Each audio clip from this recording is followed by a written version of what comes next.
So your main handle is That Star Wars Girl. Mm-hmm. When did you first discover Star Wars? So when I was little, my mother decided it would be a great idea to...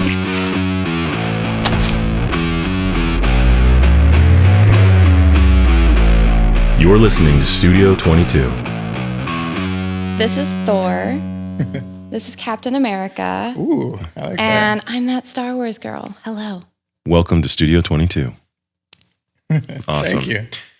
Anna, thank you for coming. Thanks for making the drive. Yeah, thanks for inviting me. This is fun for like a last minute little thing. Yeah. Because we literally planned this like 2 days ago. Absolutely. That's great. Yeah. I think Will was saying you're pretty busy next month, right? So Yeah, I attempt to be a planner, but I'm not. yeah. And so I realized, I'm like, oh, I have this convention, and then I have this convention, and then I looked at a calendar. I'm like, oh my goodness, this convention goes then, and then it immediately starts. So I'm flying to Florida next week. I'll be in Florida for 6 days, and then I fly back, and then immediately it's Star Wars Celebration in Anaheim. So it's nonstop conventions for like 2 weeks. I did a WonderCon in Anaheim. You know, it was my first kind of like convention like that, but I had fun. I went go kind of like meet with some panelists and all that. So I had like a specific goal, but it was cool. That's fun. I think I was there too. That was the one that just happened? Yeah. Yeah, I went there for 1 day. Hell yeah. That's awesome. Do you have a favorite convention or something? I like Anime Matsuri, but that's just specifically because I got invited to go and I did a panel there and I got to meet like my YouTube friends in real life. So that one was really cool. And then I got to hang out with John and Denise, the couple that own and like run it. So that was really cool. It was like... That's awesome. That's awesome. Yeah, that's really cool. That's really special. Yeah. Yeah. I've done, it's more in the gaming world, like, World of Warcraft, but BlizzCon. Oh, yeah. A lot of fun. Yeah. I want to go to BlizzCon, but I mean, that one was in Anaheim last time, right? It was, yeah. Yeah, I went to the last couple. My uncle works for the company, so I went and So got you to see him. Horde or Alliance? Horde. Good. But yeah, so it's a lot of, and I the costumes there and the level that people go there, it's incredible. And the craziest thing was walking in, and it was like 7-8 football fields long indoors, and each section was just insane. And the arenas for Overwatch, and that's pretty dang cool to see that. But Well, I mean, we are with a cosplay expert. No, just beginning. I did it randomly so my birthday is in October. It's Halloween. And so I was like, for the whole month of October, I want to just be rogue, because why would I go all out, get this intense costume and just do it for 1 day? So I was like, I'm going to go get my hair done. Like, I'll get the bleach, like rogue. And then I did it, and I went on a couple of live streams, and people in the audience were like, Anna, you should do like a cosplay calendar. And I was like, okay. And so I did that in October, and I had like a couple months just to get all these photos, get 12 different cosplays, and then make a calendar and that whole fiasco. So and I'm doing it again, but I had to learn a lot really fast, and I don't think I'm that good at it, but I can like fake it enough to where it works, you know? yeah, I mean, from what we saw online, it looks great. Thank you. Yeah. Are you making the costumes, or are you ordering them, or like? Some of them I make, some of them I order. For the first one, it was like on a very limited budget. So I'm like, what do I have, and what can I like make look better with like a couple Amazon purchases? So that was round one. This one, I'm making a lot of stuff. So the first one I did was Samus from Metroid. Yeah. And so Samus. I could not find the like bracelet things that she has anywhere online. I looked like all the cosplayers that make stuff. So I was like, okay, I'm going to watch a couple cosplay YouTube videos, and I'm going to figure out how to do it myself. Because I mean, I got a degree in art, so I should be able to do this. Oh, wow. And I got bracelets from like Hobby Lobby, and then I got foam and I painted it, and I'm like, it looks like metal. It works. And it looked great in photos. So That's great. Samus was my Super Smash Brothers Nintendo N64 player all the time. And I would like snipe her from all the way across the map, and my friends would get so mad. It was great. That's awesome. When did you start getting into art? Was that something since you were young, or? Yeah, always. I always liked painting, and I don't think I was ever really good at drawing. I still don't think I'm good at drawing, but I always liked painting. And so when college came around, I was like, okay, I wanted to be an astronaut or an artist. Turns out you have to be like 5'6" as a girl to, I don't know why. I'm like, wouldn't you want the smallest people so we could fit in like little spaceships? And like, but for whatever reason, you have to be 5'6". I'm like, well, I can't get there without uber high heels, so that's not happening. So I was like, I'll go to art school. And so I went to Academy of Art in San Francisco. I lived in San Francisco for 5 years. I graduated in 4, but I stayed there for a year because I liked it. Very impressive. And then I moved down here. Yeah. Nice. And I wanted to work for George Lucas and work on Star Wars, but not my first class, but my second class, the teacher walked in, he's like, George Lucas just sold Star Wars to Disney. And I was like, oh. Wow. And then I was like, I'll work at Blizzard. And that's down in SoCal. And my boyfriend lives in SoCal, so I'll just go down there, That's and then great, YouTube happened. And I was like, all right, cool. Cool, yeah. Everything works out for It a does. reason, right? It's crazy. And speaking of YouTube, I mean, what has that journey been like, building such a massive channel? It was a complete accident. I saw The Last Jedi and I was absolutely livid. Like, when you're so angry that you can feel like the blood behind your face, and it's just like, I was in the theater and I'm like, fuck am I watching? And I was so angry. And so I posted on Facebook because I didn't have Twitter at the time. And I was like, don't go see this movie. It's terrible. And everyone my entire life has known, like, I've been obsessed with Star Wars since I was 2 years old. When I graduated high school, I graduated from the same high school as George Lucas. I gave a speech all about Star Wars at my high school graduation. So everyone's like, what do you mean you don't like this Star Wars movie? And so I got tired of like responding to DMs because of course I was writing novels. I was like, I'm just going to make a video and answer like the most common questions I get asked. And of course, no one that I knew watched it, but all of these other wonderful people on the internet watched it. And they're like, we feel you. And I'm like, oh, I'm not alone.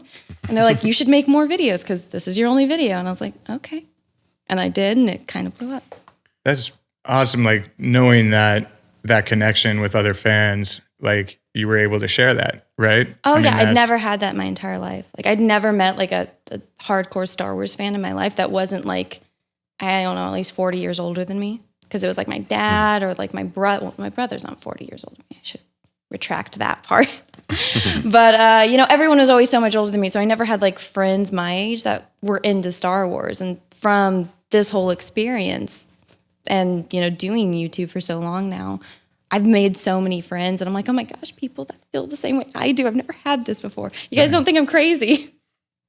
That is awesome. And then and it sounds like you do a really good job at listening to what people are saying and like being able to, go from someone saying you should do more videos and then doing that, and then the cosplay calendar, stuff like that. Mm-hmm. Has that been something that's really helped you grow, or is it just like, if that looks like a good idea, you just go with it? So it comes in waves. Sometimes I'm like, that's a really great idea. I'm going to do it. And then I do it and I'm like, I shouldn't have done that. Like, I regret this so hard. But then there's other times where I'm like, this is really out of my comfort zone. I don't know if I want to do this. And then it's like, all right, well, if I don't do this now, I'm going to regret it later. So why don't I just try it? And if I don't like it, I don't ever have to do it again. And then I also have learned, because I was watching one of your previous episodes, and you and Anna were talking about how you guys don't like taking criticism, which, I mean, you got a job where you take criticism. That's all it is, yeah. Hardcore. Yeah. So I don't like taking criticism from people that aren't trying to help me. And so when I see comments that are like, oh, get off the internet, or like one of the big ones right now is, I need to stop talking about Star Wars, or I need to only be positive about Star Wars. I'm like, well, you don't actually care about me or what I feel or what I'm trying to do. You just want it to be all about you, and you're probably just a troll at the end of the day too. So I only listen to people that genuinely want the best for me and want me to succeed. So after being on the internet for so long, you kind of figure out who's in your corner and who's not, and what to listen to. Because, I mean, people that care about me aren't going to try to lead me astray. They're going to genuinely try to help me. So that's a big one. And listening to the constructive criticism, right? Mm-hmm. I mean, I think that's like a good life lesson. Just like trying, being able to navigate those waters and like figure out what's constructive and what's not that helpful. Because I mean, it's really easy, and you never know why someone, for the most part, is saying what they're saying on the internet, right? These people, they could be just to stir the pot, just to try and get under your skin, just try to get attention on themselves, So being able to really navigate and understand what's what is a huge skill set, honestly. And I think almost everybody needs it nowadays, because you'll see big athletes, actors, influencers, whatever it is, and they start reacting and getting all hot and heated, and it gets them in trouble, And it's like, well, shouldn't have tweeted that back in 2016, because that's the hard part. You have to remember everything you've ever said, everything you've ever done, and you have to like whatever is like the most terrifying thing that you would never want the internet to know. It's like you have to think what that is, and it's like, is there any way for them to like find it? I don't know if you guys ever watched that episode of Friends, but like the one where Ross and Rachel went on a break, and then he's got to follow the trail to tell everyone that like knew the chick that he slept with not to tell Rachel. It's like you have to kind of do that, and it's like, okay, that one time I like peed my pants in second grade. How will the internet find that? Because they will. So you have to figure out how to hide that before somebody finds it, or just say, fuck it, that's funny. I did something stupid when I was in second grade. Yeah. You know? Well, it's kind of too like telling a lie almost. Not necessarily that any of this is a lie, but it's like, it's hard to remember a lie. If the truth, you don't have to remember because it's the truth. It's exactly what happened. So retracing those steps, you're like, did I do this? What's that? What's there? And you see people get mixed up in all that stuff all the time. But I mean, honesty and I think being a good person kind of helps you navigate the world. That's the biggest one. If you're a shitty person, people will see that like instantly. Yeah. And if you're a good person, I mean, some of us, we all have those moments where we're just like, fuck this, I'm in a bad mood. I'm going to be an asshole today. Like nobody talk to me. It's just a better option.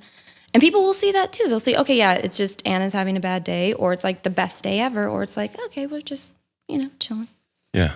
I think people tell you everything about themselves if you just sit back and listen, even if they don't say the words, right? So if you're observant, or that's one of the reasons we love long form podcasts, right? Is you can't really hide yourself after, a 3-hour conversation. Something's going to come out, something's going to slip up, you're going to get worked up or heated about something's going to come up. So it's nice to like have real conversations with real people who are doing awesome stuff like you and really get a little more insight into that. And it makes it fun. I think we get to meet a lot of cool people along the way too. But as far as YouTube, what are like some, or have there been any pretty crazy obstacles along the way?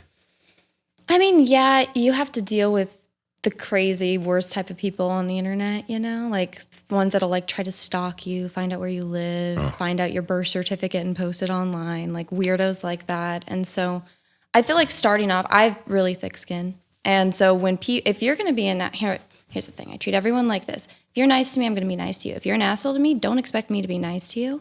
So when people straight off the gate, like start coming at me, I'm like, all right, this is going to be fun. And so it's just, they're on the internet. They're random people on the internet. So when they're coming at you with all of this hate, it's like, you care more about me than I care about you, obviously. And so I'll just have fun with it. But then it's going to be 2 years now, I guess. So my sister went missing and then she died and the whole internet watched that happen. And I'm so sorry. Yeah, I'm sorry. It's okay.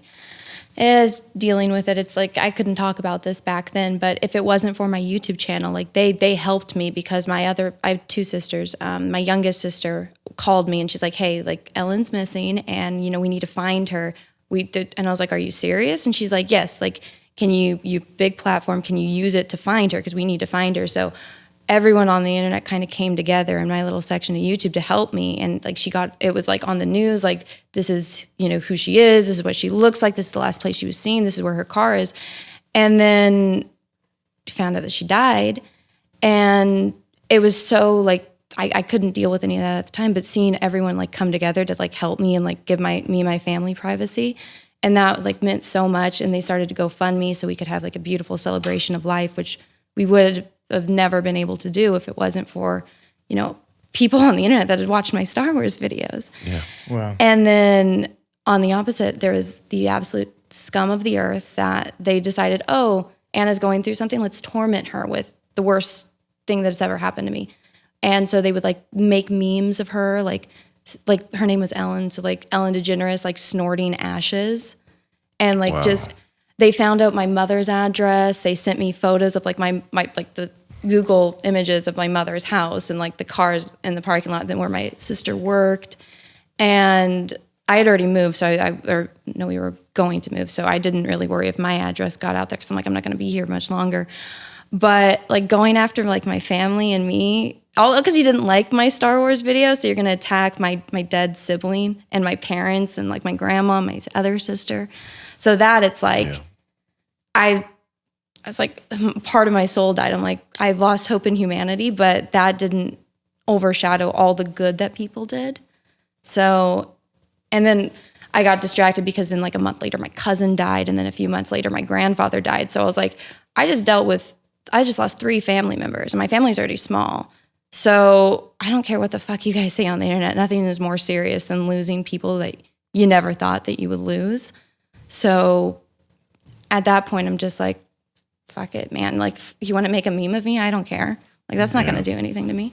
I've already gone through the worst thing I could ever imagine, and there's like nothing worse that can even compare to that. So make your stupid memes. Yeah, I'm so sorry to hear about that. That's it. And it's, I think that if people had a little more empathy, you know, and there's lines, right? There's things where we're talking about things we're passionate about. We're talking about Star Wars, you know, TV and film, music, whatever it is. There's a line you don't cross, you know, you don't go to someone's house. Yeah, that people should not, you know. Well, it's funny because even my YouTube enemies reached out and they're like, I'm so sorry. Like, you know, I'm so sorry about your sister. And they saw what people were doing and like, holy shit. And that was the most bizarre thing. I'm like, my worst enemy wouldn't even do this. Like mobsters, they like have a family off limits thing. So there's some really nasty people on the internet and you just have to learn to like not let them affect you. Yeah. Just push the block button on every single platform. I mean, we've talked about, you know, some of the disgusting things people can do on the internet, but that's, you know, unimaginable what you just described as. Yeah, I think you're on the internet long enough, you see a lot. You the see worst of people, right? It's like, but conversation killer, isn't it? Not that it's more like you're thinking about all the heaviness and stuff that goes on in the world, and it's like, why isn't there just more love and compassion and support for each other? And yes, we're allowed to have different opinions and different, you know, viewpoints on life, and things happen. Everybody is going through something. So why would anyone want to try to add to that? You know, it's because they get satisfaction out of doing it. It's the power dynamic. Yeah. It's like they have no power in their lives. They're always miserable people that have no prospects, that are doing nothing, and they just hate their life. So they're like, for that 5 minutes that they knew that they pissed you off on Twitter, they have power over you. And so they like it, and it's addictive. It's like a drug, and these people will never stop. Yeah. I always say, you'll never see a happy person say something bad about somebody else. Exactly. Yeah. So it helps you navigate when you realize why people are doing what they're doing, or if they're just reacting out of, you know, nowhere. But it was pretty funny, or not funny, pretty insane when the internet really started to take off, social media. You know, they call them keyboard warriors and all that stuff. Oh, yeah. When you're not in person, the difference is like, I've heard everything on the internet, you know, death threats and people showing up at my house and just all kinds of craziness, but not many people saying stuff to my face, you know? Oh, of course not. They never do. So it's just, people get a false sense of security and, you know, confidence or whatever they're searching for, that there should be consequences essentially for that. It's like, it's not ever okay to treat someone else bad no matter what the situation is, you know? Well, then it just makes me, they hate this is when you tell them like, I pity you, because they hate that. Oh yeah. So that like is the way to get back at them, and then they'll stop for a little bit because it's like, you must be so miserable. But these people will never come and see you, except for the crazy ones that do show up at your house. I haven't had that happen since I moved, so please don't do that. I did have I was at a Star Wars celebration and this guy followed me around, and at one point he like stroked my back, and I was like, okay. Nope. Getting out of there. Yeah. So I was like, that's as far as like in-person stuff. But I am a little bit worried like going to conventions and stuff because I do all this by myself. So I don't know. When it comes to those people, I just turn it off, don't listen to it. I mean, it must be much harder like being in movies and like TV shows like you and having that on such a, you know, larger scale. I think because I started on the internet too, you know, and regardless, I think, you know, it's just having access to people now that wasn't there before. But then you hear stories, you know, like people will go into, you know, Chris Brown's house and write all over his walls and be laying in his bed naked and stuff. And you're like, okay, well, that's Brown, a little, really? Well, yeah, well, I mean, hey, he's got fans too, right? So everyone, it's just, you never know what's going to come out of the situation, but yeah, the internet is a wild place. Wild place. Would you, I was going to ask like what advice you would give kind of to new YouTubers, like up and comers? Okay, so know how to edit. First thing you need to know is like you make your video, you make your content, you have stuff you want to say. So how do you get that out there? Okay, so you need to learn about Google Analytics. You need to learn about Social Blade. Download the plugin for Social Blade on Google Chrome. That way, whenever you watch a video, see, it's like, okay, you want to do a cosplay video or a podcast. So it's like Joe Rogan Experience, #1 podcast in the world. Okay. So you pull up Social Blade, it's plugged in. So when you pull up his YouTube channel, because Spotify, whatever, his little clips, and look at all the tags that he has. Like, okay, what tags is he using? And you have to learn the YouTube algorithm, because that's going to be biggest mountain you will ever climb, is trying to understand that. And so the algorithm, it's kind of like Click. Remember the Adam Sandler movie? Like the remote learns you. So have a habit. So it's like if you upload one podcast every week, upload at the same time, every single week, upload it before, so it's scheduled, so the algorithm knows that it's already there and it's going to come out at that time. So that way, when people are subscribed to you, they get their notification. So stuff like that, that's like the little technical stuff. The fun stuff is talk about what you love. And this is what I say, talk about something that you can talk about for 10 hours without running out of topics. I can talk about Star Wars and Star Trek and X-Files and probably many, many other things that I'm not thinking of because I'm filming right now, for 10 hours straight without running out of topics. Speaking of Star Wars. Will loves Star Wars. So your main handle is That Star Wars Girl. When did you first discover Star Wars, and what really drew you into it? So when I was little, my mother decided it would be a great idea to cut all of my hair off so I looked like a little boy. But I was obsessed with, I was really girly. I loved princesses. I always wore a Cinderella dress. Like, the little nightgowns you get at the Disney store with like Cinderella's face on it? Like, I would wear that every single day. I wore that for like years. And so my mom had to buy like more as I like grew and whatnot. And so I had this stupid, terrible Spock haircut with like my Cinderella dress and my Barbies. And my parents thought it was a great idea to have another baby. And I was like, really, why? And then they're like, well, we can't take you with us to the hospital because you're a little menace. And I was like, fine. So I went to my aunt's house. And so all of my cousins are at least a decade or two older than me.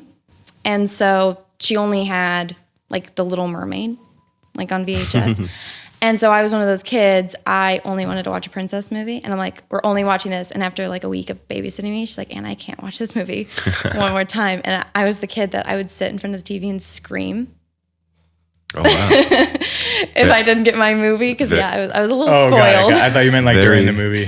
No, if they turned on any other movie that I didn't okay to watch, I would do that. I don't know why. It worked. Early passion. A lot of passion. Same time. I was like 2. So I was like 2 3/4 to be very technical when this happened. And she's like, why don't we watch this movie? I was like, no. She's like, why don't we watch this movie? I was like, no. She's like, why don't we watch Star Wars? I was like, no, I don't want to watch Star Wars. She's like, there's a princess in it. And I was like, turn it on right now. And so she's a school teacher. So she had one of the, remember when they had the big like box TVs on the cart and they would reel them in? Okay, That was the best day ever. She had one of those in her house for some reason. And so I was in my uncle's office. She wheels it in. She turns it on. She shuts the door. She turns off the light, shuts the door, and leaves me in it. And I didn't move. I sat on the floor like this. And I didn't move the entire time the movie was on. And it was A New Hope, because the prequels hadn't come out yet. And I was like, this is the greatest movie of all time. And she's like, do you want to watch the other ones? I was like, there's more. Yeah. It's like, there's more. I was like, turn them on right now. And I was like, 2, I didn't know what was going on. I was like, oh yeah, Princess Leia's the princess. I wanted to marry Luke Skywalker because he's the prince. She's like, no, she's not going to marry Luke. She's going to marry Han. I was like, what? What do you mean? And she's like, yeah, they can't get married because they're twins. I was like, what?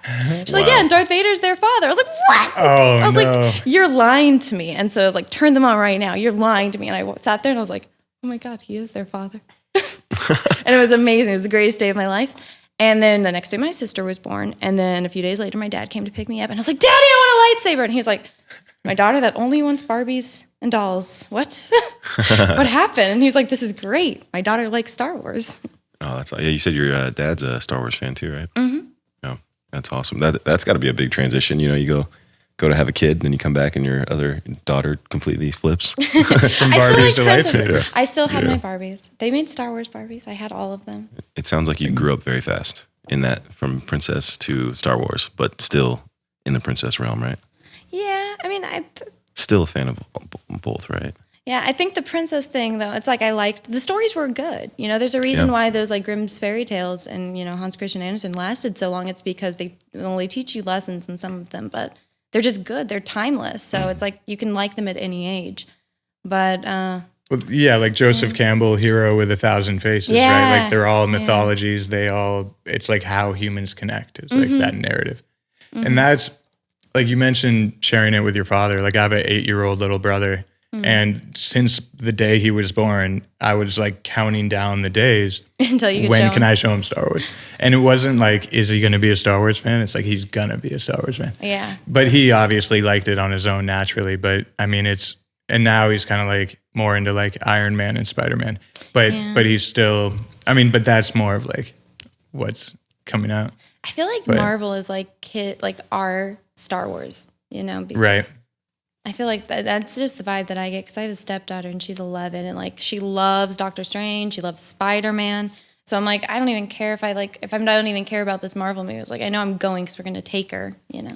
And I think it's like Disney's own fault, but yeah, they butchered that. What is your favorite Star Wars film? Empire Strikes Back. Me too. It's pretty much like everyone's favorite one. Yeah.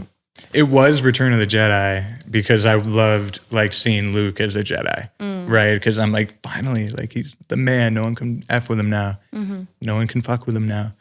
And like it was, but then the lesson he learned in Empire Strikes Back of if you rush into something without planning, then and like without being prepared, then you're going to suffer the consequences. And it's better to prepare and like get yourself ready. So that's like, and it was like one of the first sci-fi films to not end with a giant explosion, right? It's like an actual something you can feel. Anyway, yeah. Do you have Brock, what about you? Empire Strikes Back. But do you have a favorite character? Darth Vader. Darth Vader. Oh, I love that answer. Yeah. Wow. Yeah, everyone always thinks it's Luke because when Last Jedi came out, I got really passionate about like, you guys fucked up Luke Skywalker. How can you do this? This was the most like easy $1 billion you could have made, and you just fucked it up so bad. Like, how could you get this wrong? And they butchered it. So I was like, oh my God, Luke! I gotta defend Luke. And then people just automatically assume he's my favorite, but it's always been Darth Vader. I mean, Luke was like, he's like the prototypical hero, right? And like growing up as like, he was definitely my favorite. I've become more impartial to like Yoda now. Like I love Yoda. He's like the OG. He's survived everything. He's seen it all go down, but he's lost apprentices like Dooku and all that. Seen it all. But he's got some great advice as well. Oh, for sure. Yeah. And he talks cool. What about you? I like Han Solo. There we go. Yeah, Okay. So how did you like his death? Let's not talk about that. Yeah. I mean, how can you? That was a crazy way to go out.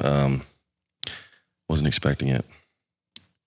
It's a pointless way to go. Yeah, it was a very long ride to a anticlimactic kind of death. It just kind of... Well, they gave him a villain's death. Like Emperor Palpatine, Darth Maul, any villain in history, they fall down giant pits without an end. And it's like, you did that to Han? Like, are you kidding me? It just felt so quick and like, it was just like, oh, let me just throw you off. Yeah. Aggressive. Well, it's like Chris Gore has a really great video talking about the death of Han Solo. You would like it since Han's your favorite. And he compares the death of Spock versus what they did with the death of Han Solo. And it's like one had so much care and love into it, and you feel that when Spock dies. Like I can't watch Wrath of Khan without crying because I'm like, oh my God, Spock. And then Han Solo, it's like, what the hell?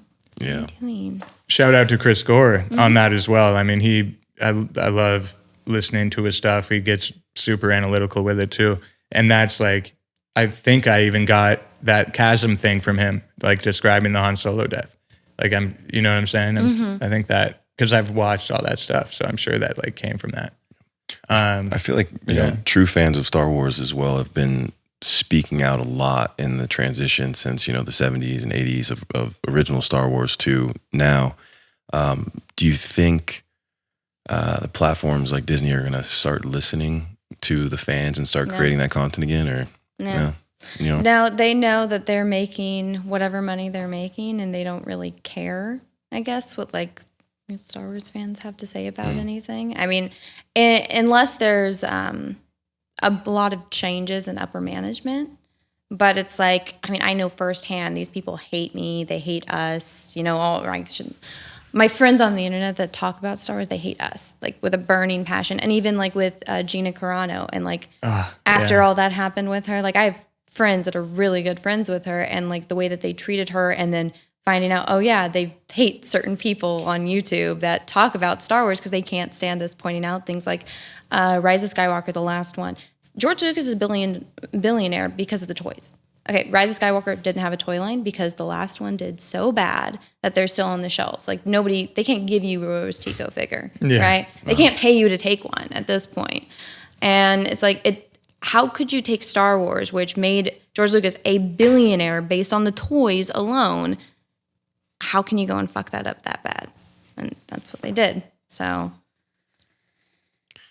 no changes until they make changes on the people that just, I guess, want to sabotage it. Like, I mean, I got that feeling, you know, my friend was telling me his brother felt this way and he wasn't a big Star Wars fan. He's like, that was the first time I watched a movie where I felt like the director hated me, you know, after watching The Last Jedi. And I'm like, that describes it perfectly. He doesn't like Star Wars. He doesn't like Star Wars fans. He doesn't like Luke Skywalker, which is why we got The Last Jedi the way that it was. And it's just, I don't know why somebody would take something and it's like, okay, you're Hollywood, you're Disney, you have billions upon billions of dollars. You have all of some of the most talented people in the world at your dispense. So why would you make something that's just mediocre when you could make the greatest thing ever, right? That anyone's ever seen before. Why would you do that? So I have that frustration. Then I also have the frustration on what they did. And partially is that it's like, yes, there's so much Star Wars. Couldn't you take like a week and read some or watch the movies? Like the people that are doing Star Trek. It's so clear they have never watched it. Yeah. I'm like, how can you make a series based on, you know, a character and you have not seen? It's on Netflix. I think it might still be on Netflix. They might have taken it off. But it's like, okay, you're the showrunner for this TV show and you've never watched the show. Well, even J.J. Abrams, I mean, he admitted he wasn't a Star Trek fan before he took on the franchise. Are you kidding me? Dude, I got so angry because I'm like, okay, you're telling me that the Romulans, the most like cunning and despicable, cutthroat people in the freaking galaxy, you're telling me that they're just going to hang out with their spaceship that's like 100 years in the future with all of this advanced technology, knowing that their sun is going to, you know, do a supernova, the entire Romulan Empire is going to fall. You're telling me that this group of advanced Romulans aren't going to go book it back to Romulus, go tell them, hey, guess what, guys? We've been wanting to take over the Alpha Quadrant and Beta Quadrant forever.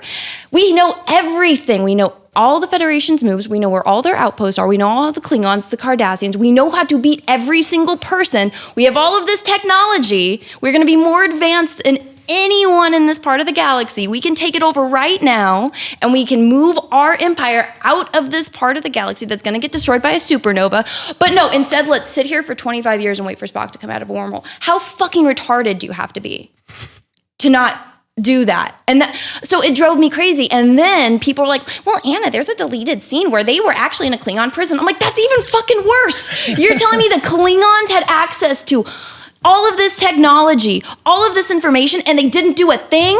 Klingons, not next generation Klingons, not DS9 Klingons. We're talking original series Klingons, bent on conquering the galaxy.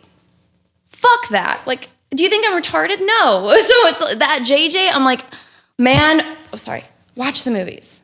I'm sorry, I rant like that. I know exactly what you're talking about, actually, and like that was incredible. First off, like those are what my videos are like. Yeah, it's amazing.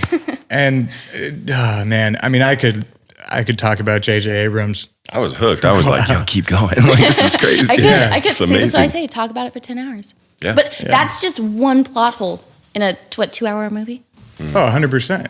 And like, you know, all of us at the table could do the same thing for all three of the sequel trilogy Star Wars films, right? I mean, it's like, it's just irresponsible. I like how Chris Gore calls it malpractice. Yeah, he's like studio malpractice. But yeah, I mean, it's pretty crazy. You got all this money and all these people that would like kill to have these jobs to like write and direct and produce and be on these shows.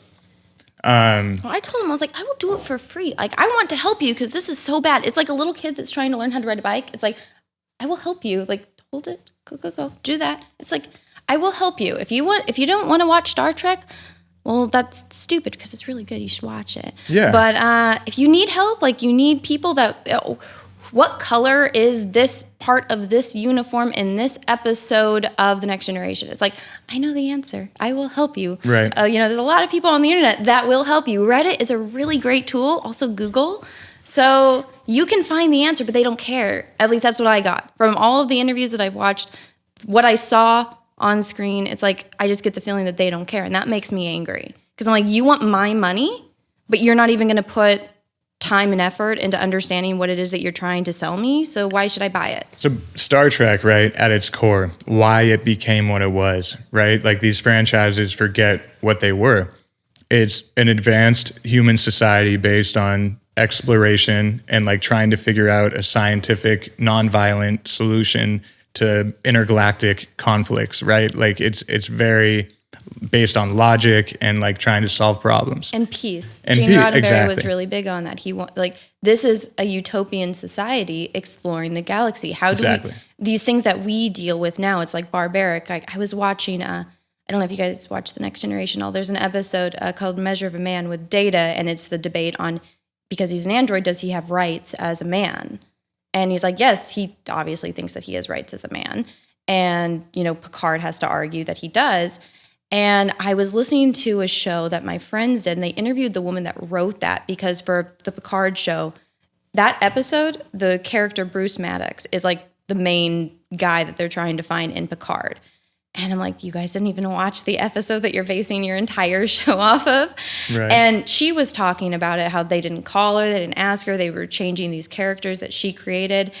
And she mentioned about how she had a law degree before she got into writing. And so that episode is about, they're basically a court scene and him, trying to prove that he is a man.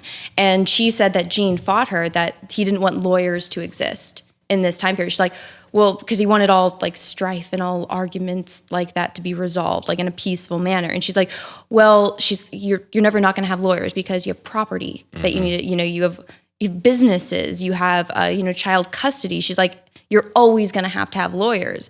So he didn't like that idea, but that episode is probably one of the best episodes that people refer to.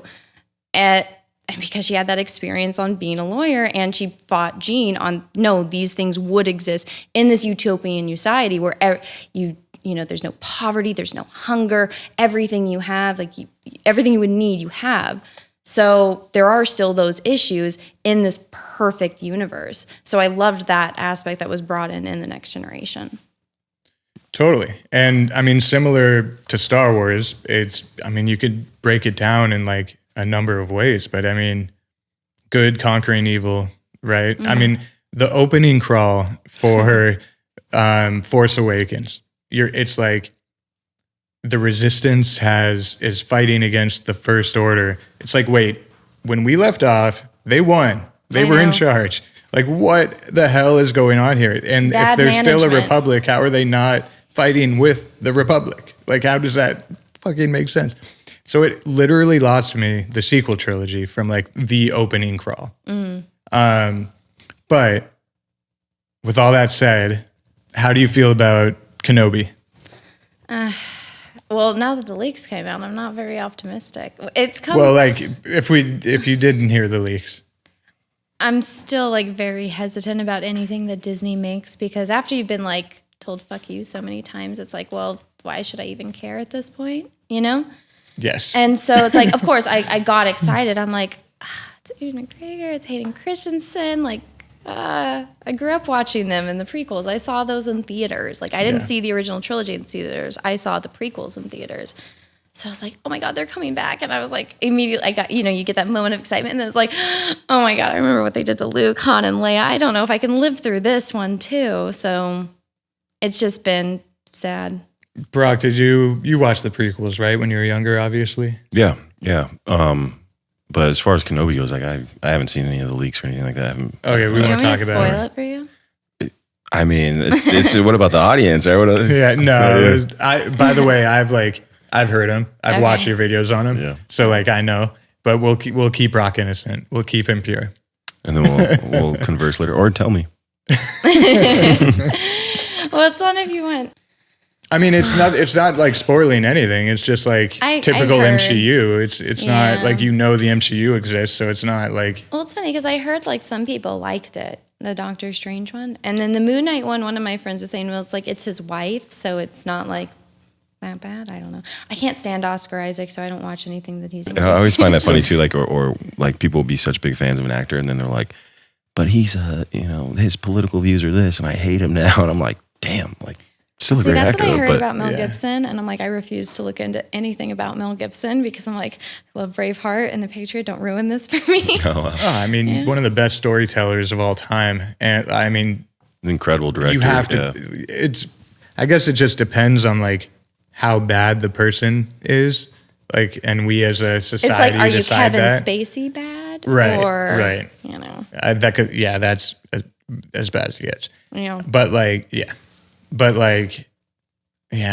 it's tough. It's like, because it's a gray area. I mean, it's not Kevin Spacey. I'm talking about like people that are like get a DUI and it's in public or whatever. That shit happens. But yeah, the really bad stuff, I can't watch people after knowing that.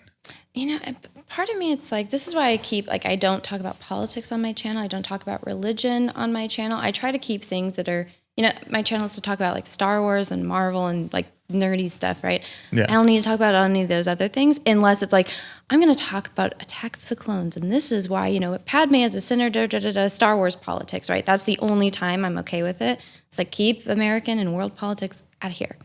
And I wish that like so many, I don't know, people that get canceled, I'm like, well, I don't know, maybe if you just didn't say that. Like, I don't know anything about some of like the old school actors and like how they felt about their political leaders at the time. And it's not even relevant now. So, I mean, I feel like people that don't want to get canceled and stay in like spotlight positions should probably, just pretend like those realms of social media don't exist or just stay off of those topics. Like those are no-nos. Yeah. I think it's hard being in that space too, though, knowing so many people that are, hyper successful in the limelight or whatever it may be. Well, you can do in the limelight, but have a PR person. Yeah. And then like only post like, this is me at the beach. Yeah. This is my Starbucks, Don't do anything that could be like controversial, which is really hard. Well, that makes it tough too, because then, and I'm just trying to see it from all sides, right? But you're an actor, so you're in a very different position. But yeah, at the end of the day, like regardless of the profession title, you're a human, you have an opinion, and sometimes people try to, especially when the higher you get up, it's the more people want to see you fall or try to make you fall. So they'll put you in positions, compromised positions, edit videos to make them sound like you said things you didn't, take things out of context. So it's difficult, but, always, at least I try to, lean back on being a good human, and yeah. Hopefully that works out, people, that's the only unfortunate thing. Like, if so people, excuse me, on the internet, they don't care. They'll take that clip out of context and that will be your entire life forever. Like they will not remove it. Even it's guilty until proven innocent, right? Yeah. So like with the Johnny Depp and Amber Heard thing right now, like we're seeing all the evidence, like, what she did to him, but it's like, there's people still out there that it's like, no matter how much evidence that you show that he's innocent and she's crazy fucking loony, or these people aren't gonna care. They're always gonna say, well, no, we think that he beat her. And it's like, well, no, she beat him and cut his finger off. And it's like, but they don't care. They don't care about that. So at the end of the day, it's like, I don't even remember what this question was, but at the end of the day, just like, I don't know. Yeah, I guess what you were saying. Yeah. Sorry. I get scattered sometimes. No, it's fine. It's great. Yeah. We're flowing. Yeah, we're talking about, politics, people's opinions. And don't say that on that's, yeah. If you wanted my advice for the YouTube thing, don't say your political opinions on the internet. Yeah. Unless you want to be a political commentator and there's new people in office every single, couple years. So it's going to be changing. And yeah.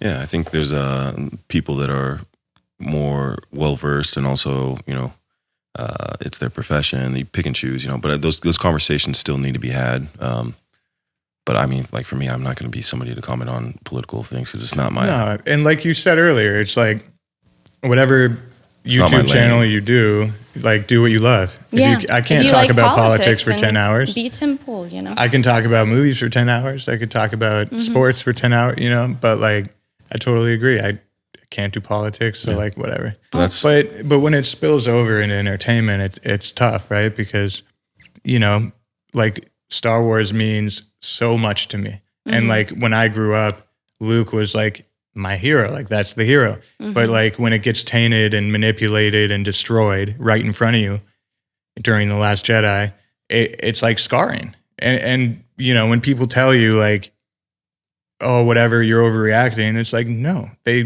purposefully destroyed my childhood. Yeah. And it's like, all right, well. And they liked it too. Yeah. Like Rian Johnson enjoyed it. If you watch those like interviews with him, it's like I don't know, like a sniveling weasel. Like he's like, I made so many people cry over Luke Skywalker. It's like, ugh. Like Taika Waititi, I'll destroy your mythos in a minute, baby. That tweet. Yeah, that guy, I don't know. He's a strange one. I think he was just having fun on Twitter. He could have been completely sincere. I totally agree. Like I think he said it in jest and like, you know, but people take it seriously. What We Do in the Shadows is amazing though. Have you seen that? It's like his vampire satire show. He did a film and like an indie film and a Hulu show or FX. And like it's fucking hilarious. Movie or thing? He's a EP, with Jermaine Clement from Flight of the Conchords. Very funny. But anyway, so back to Kenobi, if we could. Okay. What are your biggest fears for Kenobi? That they're gonna fuck it up. Which, after reading the leaks, I already know. Well, let's pretend the leaks are like 50-50, right? Because like sometimes they're not 100% accurate. Even I'm sure they could be, but like, you know, do you have any faith at all, or is it 0%? No, with Disney, absolutely not anymore.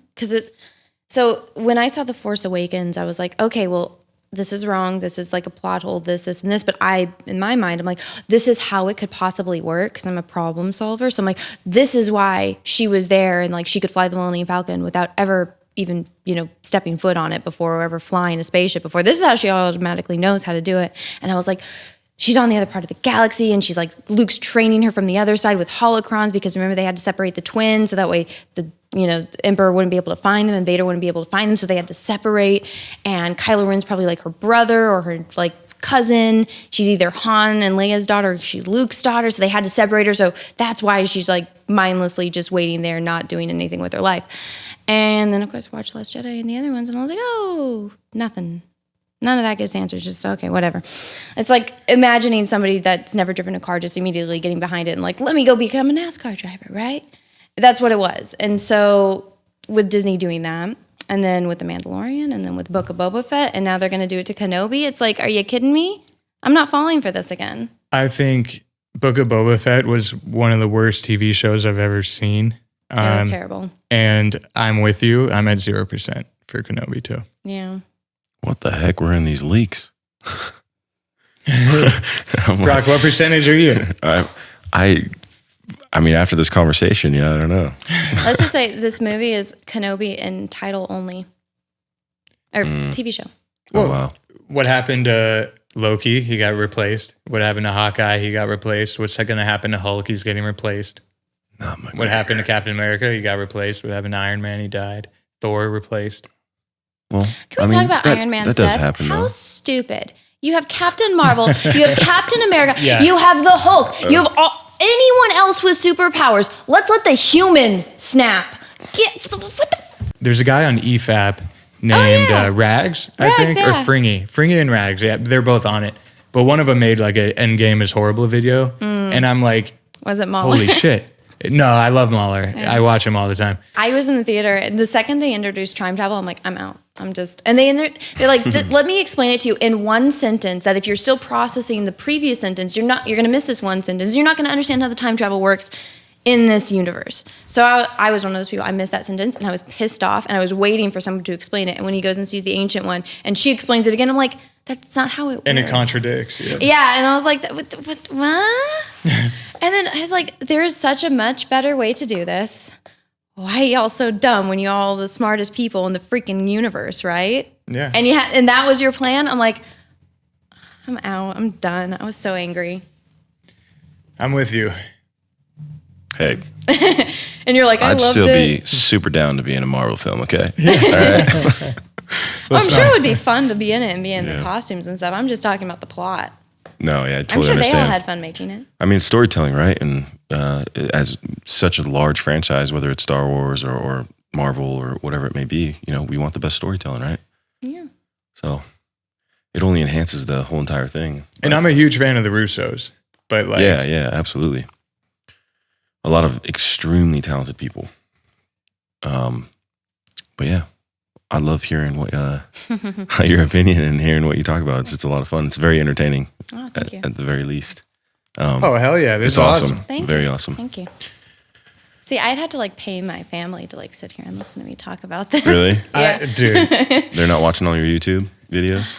I've said, "Hey, Mom, here's this," and I did a show where I had to like go like one of these type of in real life podcasts, and I was like, "Hey, it's at this time. Here's the link. Like, I'm all the way out in Texas. Like, look, it's live, Mom. It's kind of like I'm on TV." And she's just like, "I'll watch it later." I was like, Oh, wow. I was like, "Thanks, Mom." oh I'm sure they're huge fans of yours, though. yeah. They've heard it their entire life, so they're like, "I already heard it, Anna."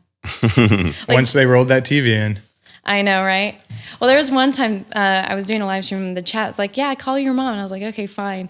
And then my friend was like asking my mom questions, and he was like, "How do you feel about like Anna like not liking the new Star Wars movies?" And she's like, "Anna, now what do you not like about it?" I was like, and then I talked about how the lightsaber, they don't know how to turn on Luke Skywalker's lightsaber correctly. They push the wrong button. And then my mom was like, "Anna, it's just a movie." Yeah. And like everyone was laughing because they're like, she's heard me complain about this my entire life, so she's just like, she's over it. I really like a lot of action sequences, a lot of like combat training, stuff like that. I've always been a fan of that stuff. And it is that same line, just like that. It's like if someone's holding a gun wrong, or they're holding, or they don't handle their weapon right, or it's like, it just doesn't make any sense. So it takes you out of it, immediately. So, and when you're passionate about it, it's gonna hurt. It's like, it's not that difficult to get the one thing right, but yeah, it's all because you care about something, right? Like it's all in good intention. Like wild. Okay, want to do our rapid fire segment? Oh yeah, I watched the one guy do that. This kind of fun. Is this the same questions? Then I know the answers. No, this is special. This is tailored to you. Okay, this is Oh no. Okay, here we go. Okay. Leia or Padme? Padme. Han or Lando? Han. R2D2 or C3PO? R2. Darth Vader or Emperor Palpatine? Vader. Luke or Anakin? Anakin. Chewie or Boba Fett? Chewie. Greedo or IG-88? IG-88. Prequels or sequels? Prequels. Empire Strikes Back or Return of the Jedi? Empire. New Hope or Revenge of the Sith? New Hope. Yoda or Mace Windu? Yoda. Obi-Wan Kenobi or Count Dooku? Oh, fuck. Oh, Kenobi, but I love Christopher Lee. Awesome. Good job. Thank you. I'm surprised about the Padme Leia one. I wasn't expecting that answer. No, yeah. It's like the other one, though, with the other guy that you did it, Superman all the way over Spider-Man. Superman over Spider-Man. Yes, yeah. I'm with you on that player, one. Yeah, Brandon. Oh, Brandon. Yeah. I was thinking Randy because he was like, George was Batman. Oh, yeah, we haven't launched that one yet. That's Tuesday. Oh, yeah. Oh, I'm an idiot. Tuesday before now that this thing's aired. That's why we're not live again. Yeah, you film so many of them that you lose track of which ones are out or not. Exactly. Are there any other shows or films you're watching right now? I'm watching Halo. So here's my thing. I cannot play first person shooters. My mind is just not wired that way. Wow. My boyfriend, our first Christmas, he got me an Xbox with like all the Halo games. And I was like, ah! And I threw the remote and then he got it and he immediately got it. I was like, this game is not for me. I don't this. And then Halo was coming out. I was like, well, I've never played the games. I don't know anything about, I know who Master Chief and Cortana are. I don't know anything about them. And so I was like, well, I'll watch it and see how bad it is. And everyone was like, you need to like read these books. Because the first one I was like, okay, this is like a first person shooter game. Like that's what it's based off. Why is there a bunch of women crying? Like I didn't get that. And I'm like, it was just really annoying and off-putting, like right off the bat. Because I'm like, okay, when Master Chief shows up, it's cool. But then it's like, they're like 20 or 500 something years into the future. So why do they have like current GMCs? you know? Like, that was a real, I was like, why? Like, couldn't you make them look a little spacey? And then, like, one character, it's like they're shooting one of the Covenant, right? That's what they're called? With a gun, and it's not working. Master Chief picks up the gun, and it works perfectly. So I was like, does he have some kind of technology that adapts guns and stuff to that? I didn't. And so I did a live stream, and I was saying, like, someone that doesn't know anything about Halo, I'm like, can you guys explain it to me a little bit?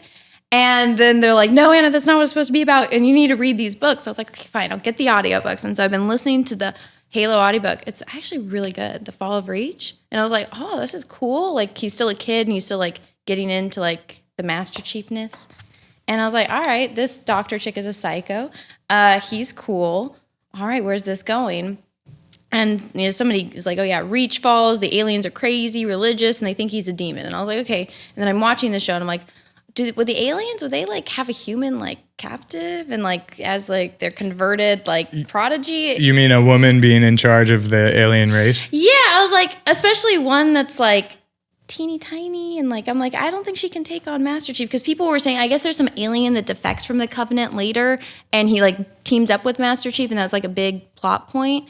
And so people are speculating that that's what she's gonna be. And I haven't watched the last episode, but I heard what happens. It's like there's a sex scene, and like Cortana just has to watch, sadly. And I was like, that's depressing. I don't know. I don't know what's going on with this show. And when you go back and like watch the first episode of Breaking Bad, and it's like sets the tone for the show, and it's like, best show ever. It's freaking good, man. And you watch that versus like new shows that are starting, and it's like their first episodes, like that's what's got to get you. And it's just, I don't know. I'm going to stick through it and watch it. And I think it's helping that I don't know anything about it really. And so me not knowing it's not making me angry, but I can see everyone's frustrations. And I'm like, all right. I think watching your boyfriend play Halo 1 would be better than watching the show. But I'm glad you're enjoying it. That's good. Or at least like getting some entertainment out of it.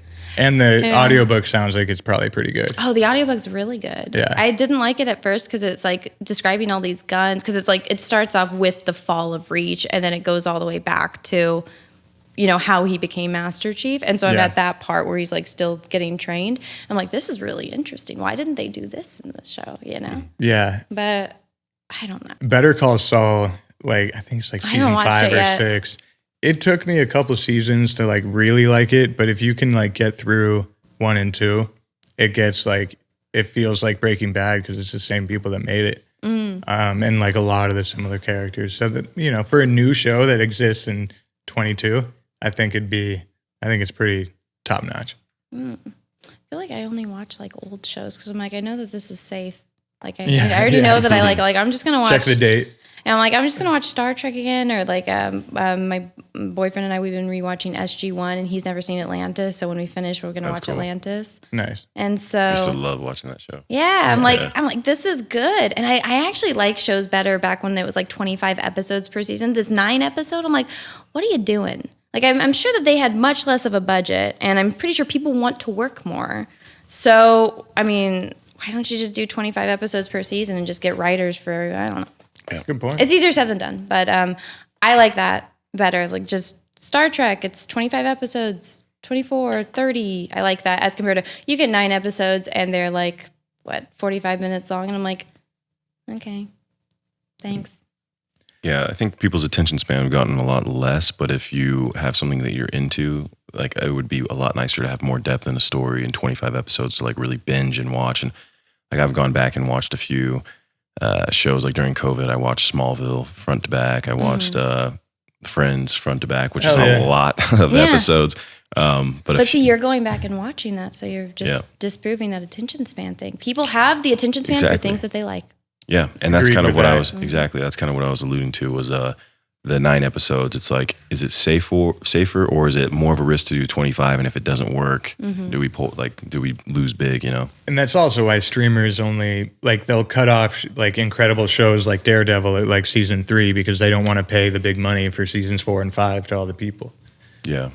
But if the show's doing Which well, is a tragedy. This is why you do it like, hey, sign up for 10 years. Sign this little piece of paper. And then I mean, sucks for like people, like actors and stuff. But I'm like, how would you get we just got to the part where Jack left the show. And so it's like no longer Colonel O'Neill. And it's like, It's like, couldn't you just like made him sign it so he just didn't leave the show? Like, come on, please. Yeah.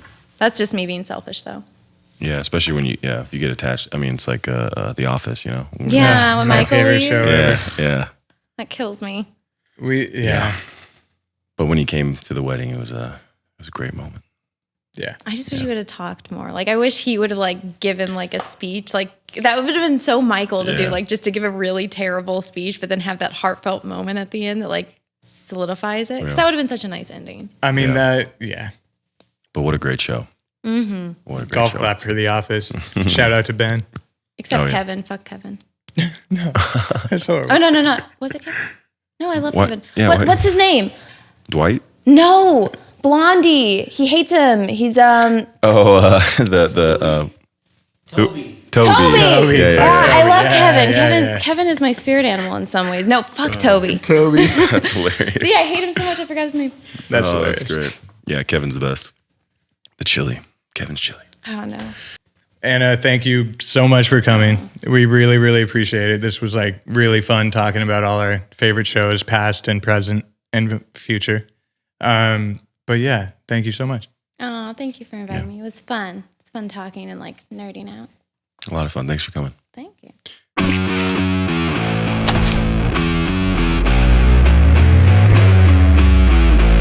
Thanks for tuning in to Studio 22.